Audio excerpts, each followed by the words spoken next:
Y este libro hemos publicado con la editorial Siglentana en España, y Velasidipa es el director de la editorial Siglentana. Entonces pensamos en empezar un poco con hablar sobre el trabajo de su editorial, presentar la editorial, y después podemos hablar un poquito sobre este libro en particular. ¿Cómo veis? Bien, ¿Nos gustaría contarnos algo sobre la editorial Siglentana y su foco y cómo va todo con tu editorial? Muy bien. Pues nada, Siglentana es una editorial que nació hace unos 6 años aproximadamente, y nos hemos especializado sobre todo en libros. Empezamos con el mindfulness y la psicología, pero poco a poco fuimos expandiendo más, abriendo un poquito más lo que es el abanico, y bueno, también mi conexión con el Dharma, pues empezamos también a publicar libros budistas. Pero no solamente libros budistas, sino también a mí me gusta el concepto este de transversal, ¿no? Un poco de, diríamos, tradiciones espirituales, pues los puentes, ¿no?, que se crean entre ellas, porque en cierta manera yo soy budista, pero hay otras tradiciones que en el fondo lo que buscan es lo mismo, ¿no?, pero tienen otro lenguaje. Y lo que intentamos es crear puentes entre diferentes tradiciones. También estamos enfocados ahora en la filosofía, hemos hecho un libro sobre estoicismo. Y somos bastante nuevos, pero bueno, tenemos ya más de 40 títulos y bueno, es un placer pues, poder publicar. Lo más bonito de ser editor es conocer a los autores, es la parte más hermosa. Y con Ara Priya ya es el tercer libro que le hemos publicado, y nos hemos hecho amigos sobre todo a raíz de nuestra conexión con los libros, ¿no? Y ahora nos vamos a Guadalajara los dos, ¿no? 5 días a la aventura con la mochila y pues a conocer Guadalajara también, ¿no?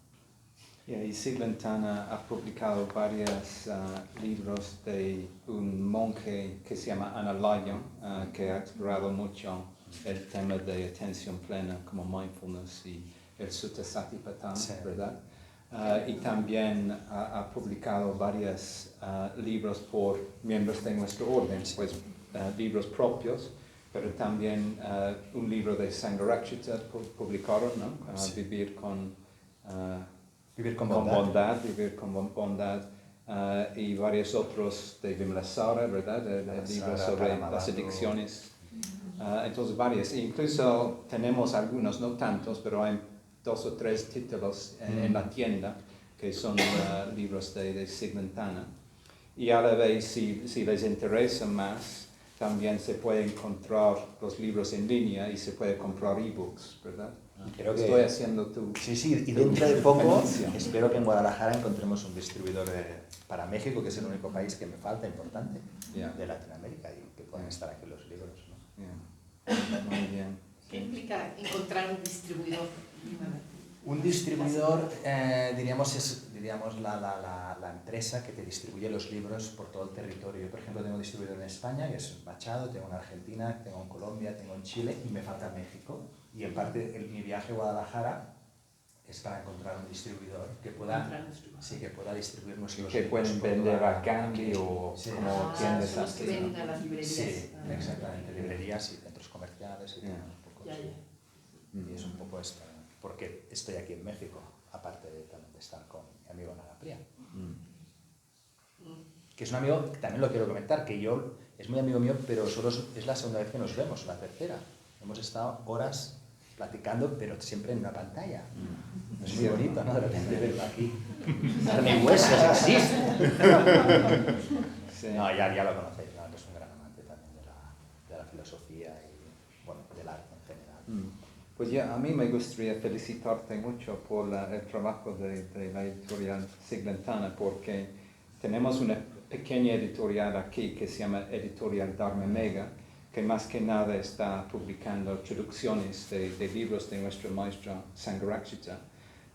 Y yo veo cuánto trabajo es simplemente sacar un libro, y con suerte quizás publicamos 3 al año, algo así, 3 traducciones. ¿Y cuántos publicas tú cada año? Este año 18 hemos hecho. Es muchísimo trabajo publicar 18 libros, y distribuirlos y checar todo, hacer las portadas, la maquetación, la distribución, es mucho trabajo.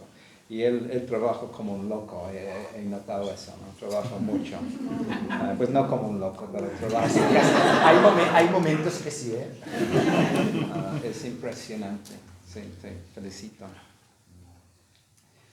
Entonces, sí. A ver, estamos Sí. aquí por tu libro, ¿no? Mira, A yo ver, quiero maravilla. decir una cosa, que este libro, La esencia del budismo, es el primer libro que he escrito, voy a decir eso, que he escrito en español. No existe un equivalente en inglés. Y sí tuve mucha ayuda de DeepL, ¿no? Que es un traductor automático, pero también de varios amigos y amigas, entre ellos Adolfo, que no está aquí hoy, y María José Roa, que es una mitra de nuestra sangha, y también Leti Mancera y Fanitza Castillo. Y todos ellos me ayudaron mucho con este libro.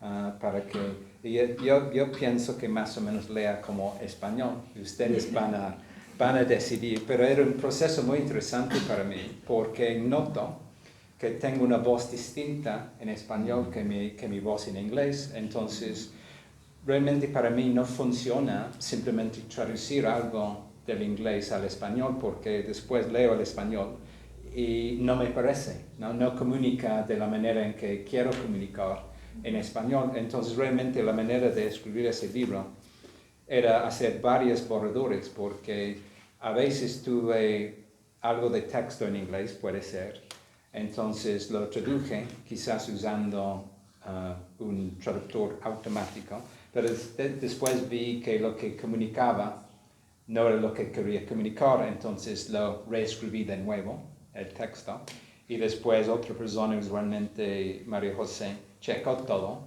y sugirió varios cambios, y yo hice más cambios con esas sugerencias, y de esa manera produje un texto que es únicamente español, pero con mi propia voz, digo yo. Entonces me siento muy satisfecho con ese proceso, porque incluso leyéndolo ahora, puedo ver que sí soy yo comunicándome en español, ¿no? No es alguien que me está traduciendo. Entonces, eso era un proceso muy interesante. También tenemos que dar las gracias a la persona que nos hizo la portada, porque creo que es una portada muy hermosa. Sí, Ruchra Mati le hizo la portada. Sí. No sé, la verdad es que me ha impactado, ¿no? Cuando es un ojo, ¿no? Es increíble. Sí, y pues ya veo que casi todos han comprado el libro, entonces no necesitamos realmente comentar más, pero quizás hay cosas que podemos comentar. Yo quería decir algunas cosas. De hecho, quería leer la dedicación, porque quiero dar las gracias al Centro Budista de Cuernavaca. Quiero agradecer a Satyajyoti y a todos por invitarme a presentar el libro el día de hoy y apoyarme en eso. Y voy a leer la dedicación. Con mucha gratitud y aprecio, dedico este libro a la Sangha Budista Triratna de Cuernavaca, México. Todos ustedes son mis maestros y maestras.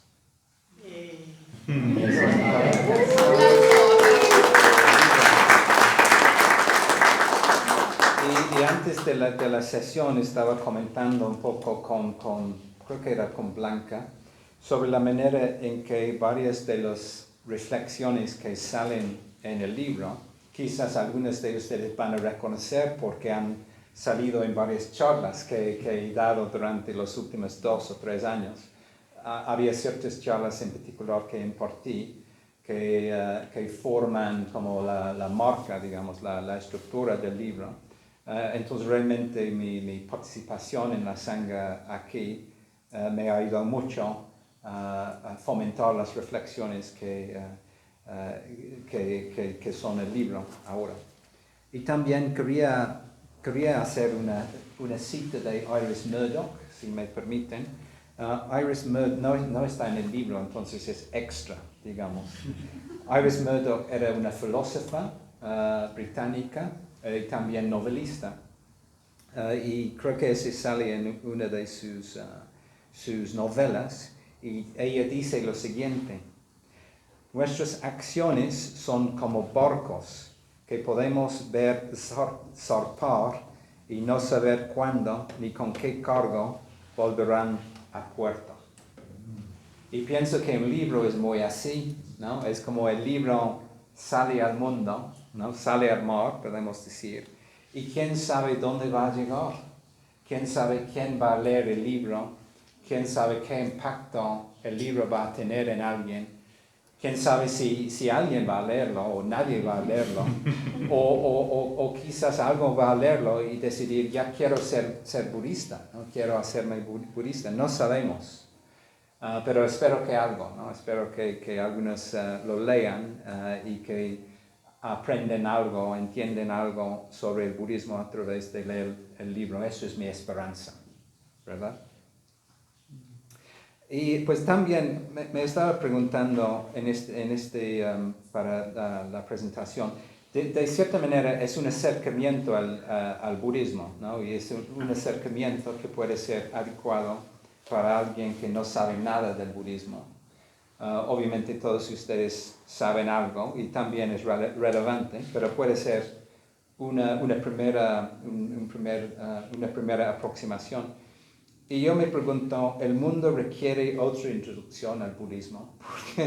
Porque hay muchas introducciones, por lo menos en inglés hay muchas introducciones al budismo. Pero no he encontrado tanto en español, la verdad. Tenemos en la tienda este libro chiquito que se llama El Camino Budista. Es muy breve, pero muy bueno. Pero afuera de eso, no he visto aproximaciones muy asequibles o que me parecieron muy apropiadas. Entonces, por eso pensé que por lo menos en español, yo considero que todavía hay la posibilidad de otra aproximación. Y la otra reflexión que tuve es que, pues obviamente, esta aproximación es mi aproximación, ¿no?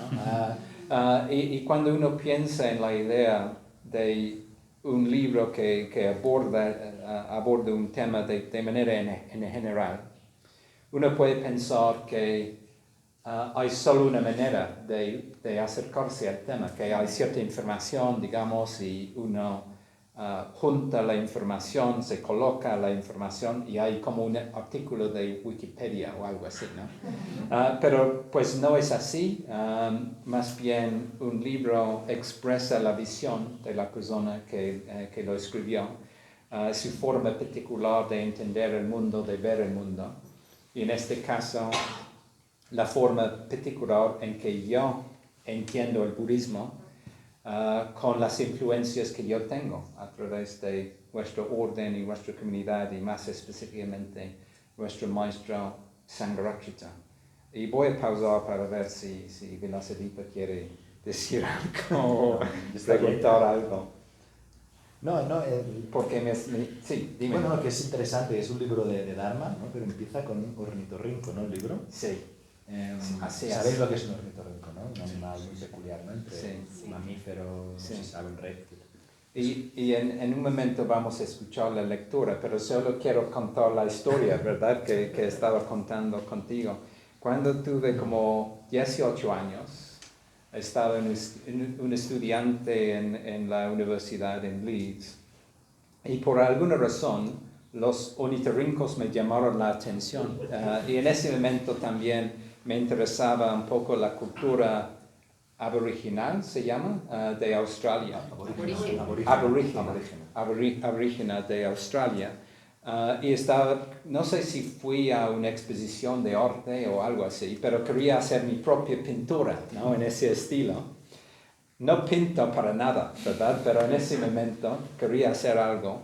Y en mi propia mente, no recuerdo muy bien la imagen, pero en mi propia mente era la bandera aborígena, que tiene aborigen, gracias, que tiene varios colores, y arriba de eso un ornitorrinco que hice, ¿no? Entonces siento que tengo una afinidad con ese animal, ¿no? Es lo que pienso. Y pues vamos a escuchar las primeras palabras del libro o de la introducción que Sarva Prabhu va a hacernos ella va a leer, ¿verdad? Y quizás podemos comentar al respecto después. El budismo y el ornitorrinco. Lo que es conocido se deja de ver. Anais Nin.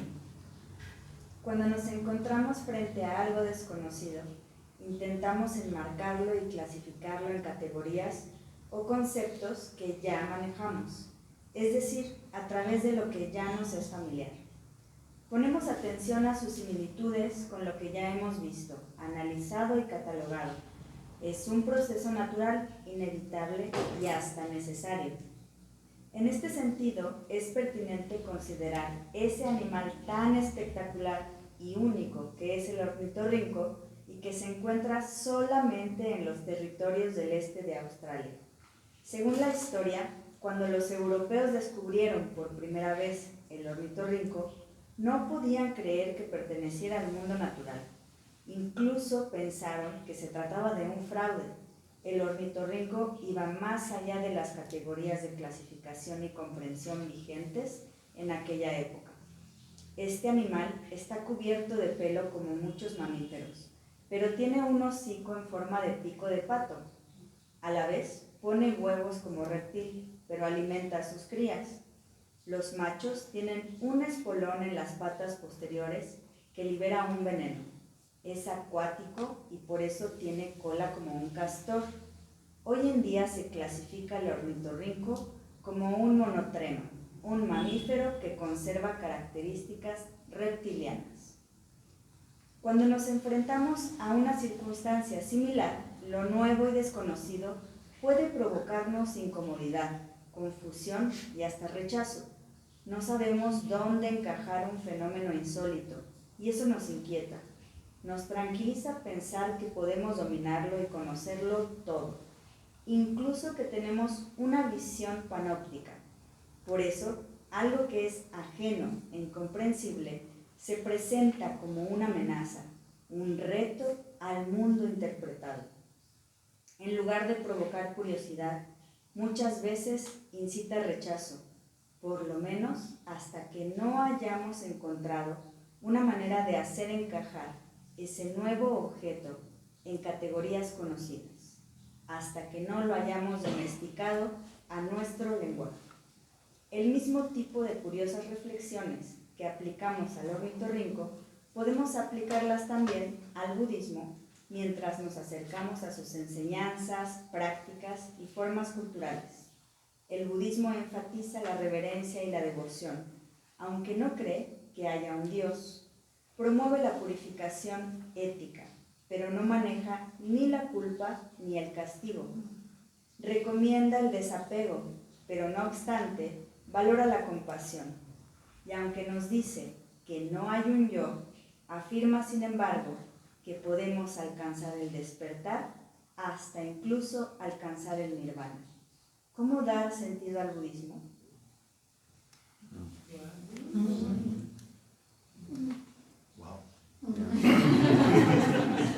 Empieza fuerte el libro, ¿no? Sí, y pues van a leer después que entro en la reflexión de cómo podemos categorizar el budismo, ¿no? Porque como varios de nosotros ya sabemos, una de las preguntas que recibimos cuando las personas llegan es, oye, ¿el budismo es una religión? ¿No? Y ya sabemos que es una trampa esa pregunta, porque el asunto es que cuando preguntamos algo así, el budismo es una religión, lo que está pasando es que tenemos una concepción de lo que pensamos que es la religión y queremos saber si el budismo cabe en esa concepción o no. Entonces, la única manera de contestar la pregunta es investigar, pues, cómo entiende la persona el concepto de la religión. Y lo mismo con el deseo, la tendencia de categorizar el budismo como una filosofía o como un camino, ¿no? Y no voy a elaborar mi propia respuesta porque la respuesta está ahí en el libro, pero más bien la invitación es reflexionar un poco más en las categorías que ocupamos para entender nuestra experiencia. La invitación es notar qué incómodo es cuando no podemos categorizar algo fácilmente, ¿no? Y lo que queremos hacer es que poner todo en su lugar, ¿no? Y cuando hacemos eso, como dice en la cita de Anais Nin, cuando todo está en su lugar, dejamos de ver lo que hay, ¿no? Dejamos de tener interés porque ya todo está domesticado, todo está visto, todo está conocido. Entonces perdimos la curiosidad, perdimos el interés, dejamos de aprender. Entonces, según yo, una de las cosas que invita el budismo es que no caer en eso, ¿no? Que seguimos con curiosidad, que recordamos que las categorías que hemos creado para entender lo que sea no son completas, no son absolutas, y deberíamos seguir mirando lo que estamos viendo y no pensar que ya hemos visto por completo lo que estamos acercando, el objeto que estamos mirando, en este caso el budismo. Para ponerlo en otras palabras, nunca vamos a llegar al punto en donde hemos captado por completo qué es el budismo, ¿no? Realmente el camino es un proceso constante de descubrir y redescubrir qué significa el budismo y en particular qué significa practicar el budismo. Muy bien. ¿Qué más? Otra cosa, Ana Fría, el título La esencia del budismo. Sí. ¿Se puede en un libro Sí. captar la esencia Sí. de algo? Es muy arrogante, ¿verdad? Como decir que ¿Cómo te has atrevido a Pues como tú sabes, cuando elegimos este título, de pronto encontramos por lo menos 4 o 5 otros libros, por lo menos en inglés, con exactamente el mismo título. Pero la cosa interesante es que yo he estado revisando esos libros y, por decirlo, tenemos un libro que se llama La esencia del budismo, pero realmente es una aproximación tibetana al budismo, pero diciendo que es la esencia del budismo. Debería ser más bien la esencia del budismo tibetano o la esencia de mi escuela propia o lo que sea. Pero es lo mismo con mi propio libro. Yo no puedo decir que de manera absoluta este libro ofrece la esencia del budismo, en parte porque no tiene esencia, ¿verdad? Por lo menos de manera absoluta. Y cuando creamos un tipo de, ¿cuál sería? Un tipo de narrativa o panorámica sobre el budismo, pues de cierta manera estamos creando el budismo, ¿no? Estamos inventando el budismo, bueno, creando más bien que inventando. Y eso solo siempre va a ser una narrativa parcial. Y de hecho, una de las cosas, quizás es un poco tonto no darme cuenta de eso, pero mientras estaba escribiendo ese libro, una parte de mí estaba pensando, lo que voy a hacer es ofrecer una perspectiva, como le digo, no parcial sobre el budismo, como voy a ver todo con una lente fría, digamos, muy distante, y voy a describir el budismo tal y como es, ¿no? Tal cual, sin hablar de mi propio compromiso y mi propio foco. Y me di cuenta de que eso es imposible. Incluso si un académico lo hace, un académico intenta ofrecer un tipo de perspectiva distanciada en cuanto al budismo, va a importar otras suposiciones académicas, quizás sociológicas o filosóficas o lo que sea. Entonces, esta idea de tener una perspectiva que es completamente distanciada o a la distancia y simplemente mira lo que hay, es falso, es imposible. Y cuando me di cuenta de eso, me relajé mucho, porque es mucho más fácil hablar de cómo yo entiendo el Dharma, en lugar de pensar que puedo presentar el Dharma de una manera objetiva o a la distancia, digamos. Y había como dos suposiciones muy primordiales que me di cuenta informan el libro. No estaba consciente cuando lo escribí en la primera instancia, pero entendí después y salen en el prefacio.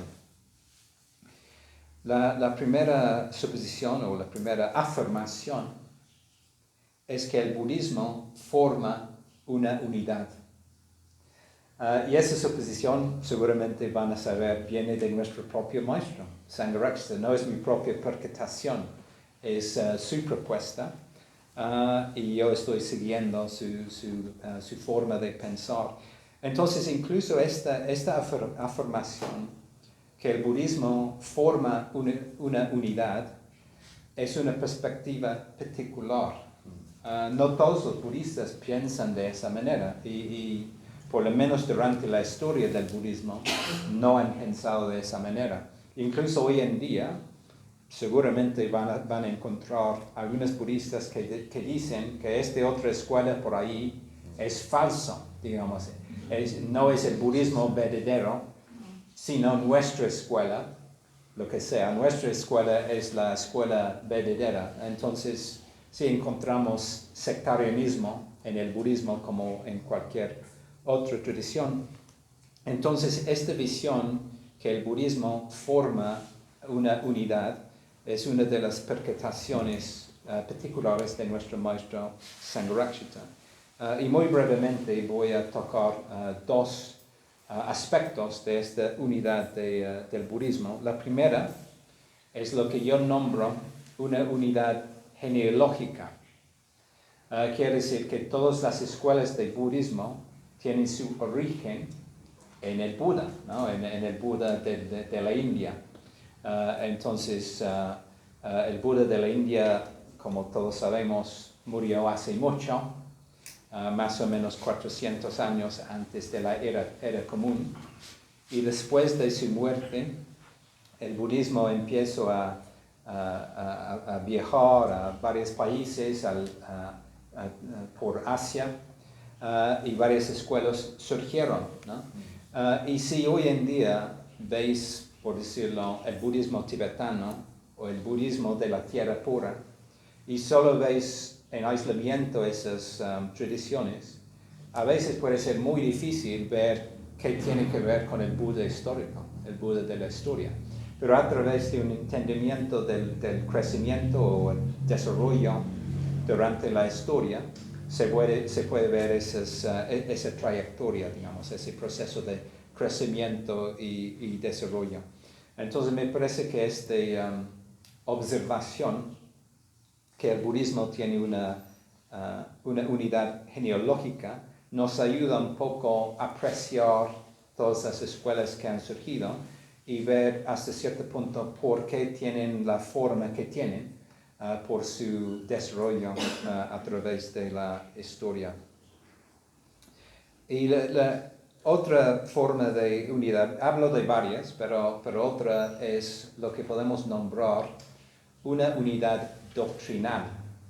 Y eso también es la percepción, la observación de Sangharakshita, no es mi propia observación.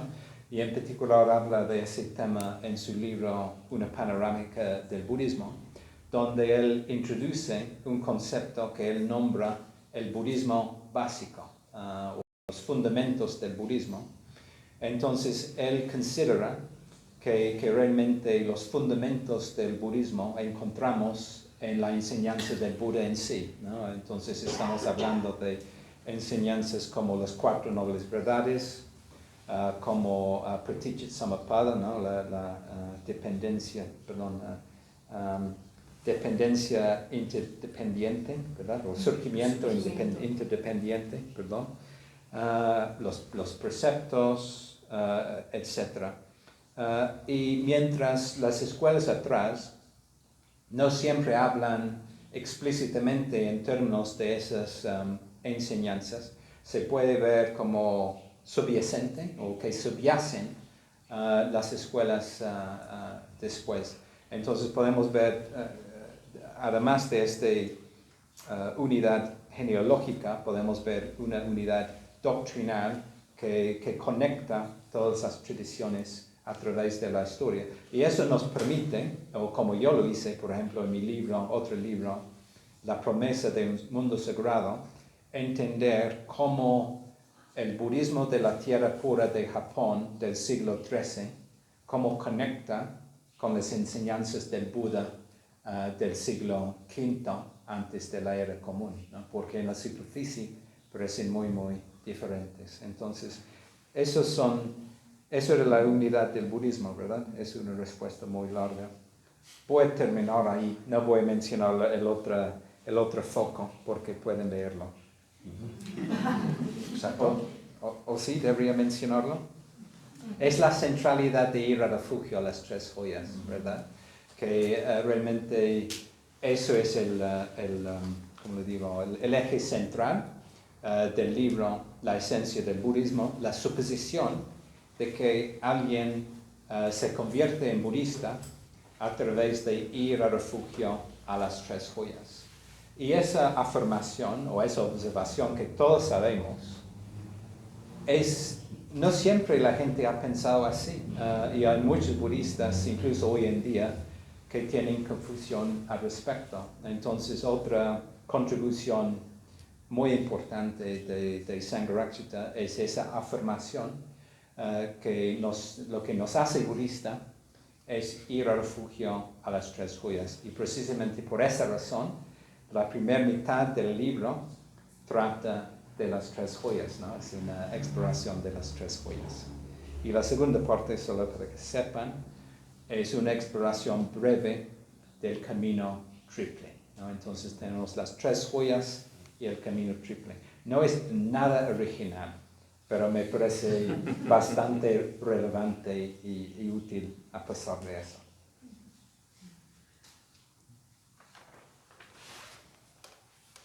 Y tiene una sección que se llama Budismo hoy y mañana. Es cierto, sí, es cierto. ¿Qué hay en esa sección, Gabriel? Pues, buena pregunta y estoy intentando recordar lo que hay. Pues en este capítulo hablo un poco de nuestra propia comunidad, Sarajoti, un poquito, sobre la comunidad budista Triratna.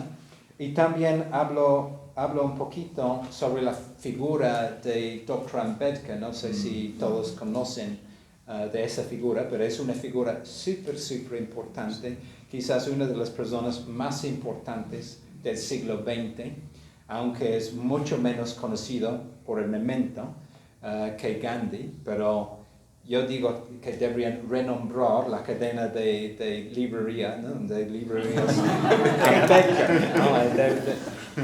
¿no? Nuestros amigos en la India serían muy felices con eso, pero bueno.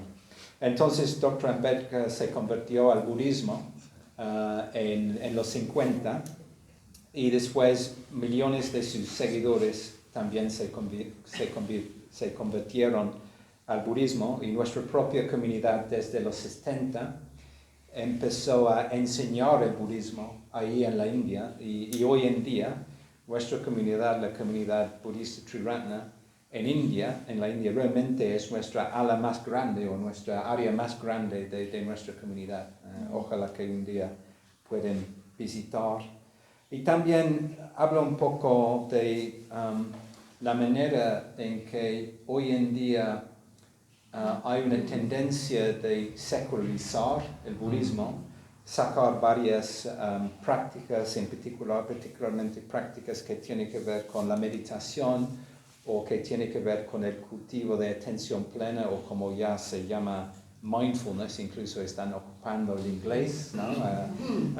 Y de esa manera como soltando el contexto tradicional del camino hacia la iluminación y ocupando enseñanzas y prácticas como para promover bienestar o para ayudar con el estrés. Y yo, según lo que yo indico, yo lo veo como un peligro, porque el peligro es que estamos quedándonos cortos, estamos reduciendo el alcance trascendental del budismo y nos quedamos con solo un pedacito. Entonces, una de las cosas que estoy intentando hacer en el libro es presentar una visión sagrada de qué es el budismo, con la afirmación de que el budismo es un camino hacia la iluminación, no es solamente un camino hacia menos estrés o como un poco más de concentración, ¿no? La visión budista es mucho más significativa, mucho más trascendental que eso. Sí. Bien. Vamos a escuchar la segunda lectura y terminar ahí, ¿puede ser? Porque seleccionamos una segunda lectura. Esa lectura es del capítulo sobre el Dharma, y el Dharma son las enseñanzas del budismo o la verdad en sí. ¿En qué página está Serrano Brown? Para que la gente lo pueda seguir si quiere. 57. ¿Qué creen los budistas? No todos los budistas piensan igual, ni practican de la misma manera. Entonces, ¿cómo se determina si una idea o práctica es budista o no? Una forma de abordar esta pregunta es volver al Buda mismo y emplear sus enseñanzas básicas como marco de referencia para medir los desarrollos posteriores. Incluso el Buda no enseñó lo mismo a todos, sino que adaptó su enfoque según las necesidades de la persona. El Buda una vez comparó sus enseñanzas con una balsa de la que nos servimos para cruzar de la orilla cercana a la lejana. Esta metáfora indica que sus enseñanzas son prácticas, pragmáticas, son un medio para un fin y no un fin en sí mismas. Su función es ayudarnos a avanzar hacia la iluminación y al hacerlo, reducir nuestro sufrimiento y el sufrimiento que causamos a los demás. El Dharma se determina poniéndolo a prueba con nuestra propia experiencia. En este sentido, el Buda también comparó sus enseñanzas con una serpiente que, si se agarra de forma incorrecta, es probable que nos muerda. Esta advertencia nos exhorta a aplicar las enseñanzas budistas con atención si queremos liberarnos en lugar de perjudicarnos. El budismo no prioriza la creencia dogmática, sino la liberación de las ataduras existenciales. No es que las creencias carezcan de importancia, sino que su relevancia se mide en relación con su capacidad para favorecer el tipo de transformación que promueve el budismo o, por el contrario, si la obstaculizan. En resumen, no existe un credo budista. No nos liberamos simplemente por afirmar ciertas proposiciones, sino aplicando las enseñanzas budistas a nuestras vidas. Una vez, mientras caminaba por el bosque, el Buda cogió con la mano unas pocas hojas y se dirigió a sus discípulos. ¿Qué piensan que es más, las pocas hojas que tengo en la mano o las hojas que hay en todo el bosque? Obviamente los discípulos le respondieron que las hojas de todo el bosque eran mucho más. De la misma manera, las enseñanzas que he expuesto son pocas en relación con las enseñanzas que no he expuesto. En este breve relato podemos señalar solo un puñado de las enseñanzas que el Buda mismo compartió y que han surgido de la tradición que él inspiró. Si bien veremos algunas enseñanzas adicionales en la segunda parte del libro, por ahora vamos a aclarar los fundamentos de lo que puede distinguirse como Dharma, al tiempo que revisaremos algunas de sus formulaciones básicas. En un notable encuentro que registra la literatura Zen, un discípulo laico visita a un maestro chino con la finalidad de hacerle una consulta. El seguidor laico pregunta: ¿cuál es el verdadero significado del Buda Dharma? El maestro responde: no hacer malas acciones y practicar sinceramente el bien en todas sus formas. Entonces el discípulo argumenta, pero si eso es todo, incluso un niño de 3 años podría enseñarlo. Sin inmutarse, el maestro replica, tal vez un niño de 3 años y hasta incluso uno de 1 año serían capaces de exponerlo, pero ni un anciano de 80 años puede dominarlo. El discípulo se inclina y se despide. Esta anécdota destaca que los elementos básicos del Dharma son bastante simples. Sin embargo, ponerlos en práctica será un trabajo de toda la vida, incluso varias vidas. Si tomamos las enseñanzas en serio, estas van a transformar de manera radical el significado y la dirección de nuestra existencia.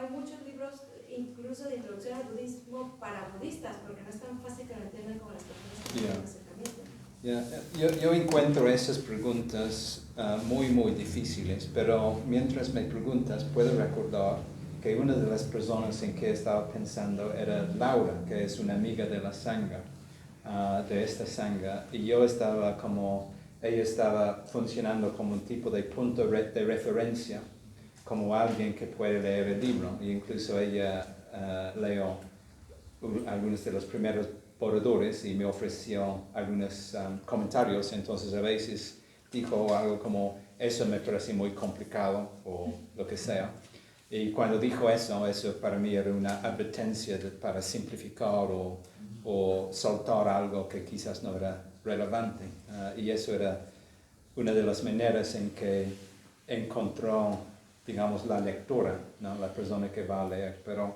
de hecho, este proceso de para quién uno escribe, para mí es muy difícil. A veces no tengo ni idea.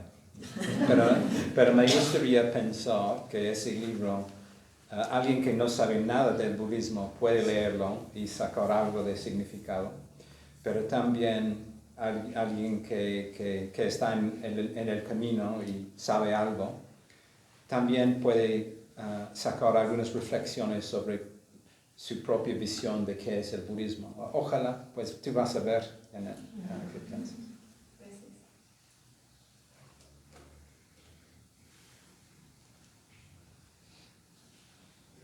Raúl. Perdón, pues Raúl era primero, después sí.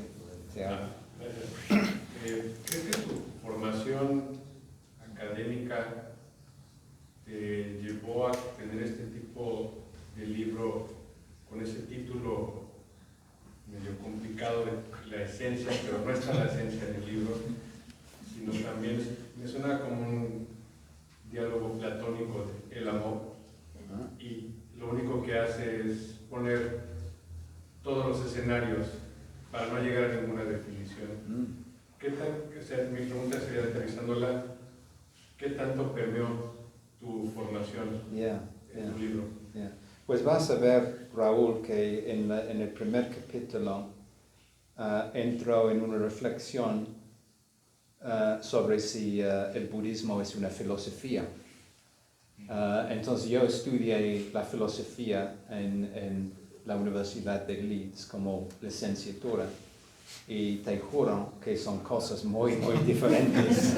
La filosofía académica no tiene nada que ver con el budismo, y no tiene nada que ver con el significado de nuestras vidas en general, según yo.